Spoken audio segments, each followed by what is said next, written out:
King Saul was in deep trouble. The Philistine army had gathered to attack Israel, and Saul was terrified.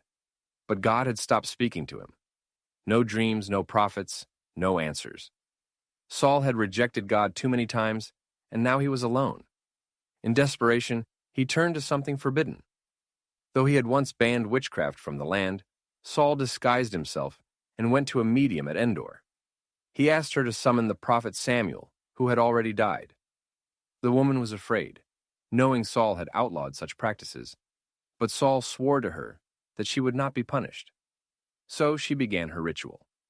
And to her shock, the real Samuel appeared. Startled, she cried out, realizing the man before her was Saul himself. Samuel asked, "Why have you disturbed me by bringing me up?" Saul replied, "I am in great distress. The Philistines are fighting against me, and God has turned away from me.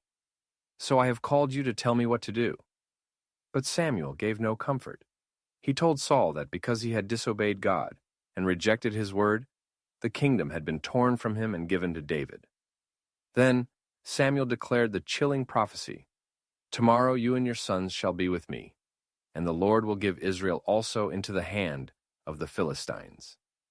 Saul collapsed to the ground, filled with fear. The next day, the prophecy came true. Israel was defeated, Saul's sons were killed, and Saul took his own life on the battlefield. This story is a warning. When you reject God and refuse to obey him, you can reach a point where he turns you over to your choices. Saul's end came not because God was weak, but because Saul hardened his heart. It also shows us the danger of the occult. Witchcraft, mediums, and attempts to speak to the dead are not harmless games. They are forbidden by God because they open the door to deception and destruction. Saul learned too late that without God, there is no hope. The true answer is always found by seeking the Lord, not by turning to darkness. If you enjoyed learning about the Bible, make sure to like, subscribe, and drop a comment about what story you want to see next.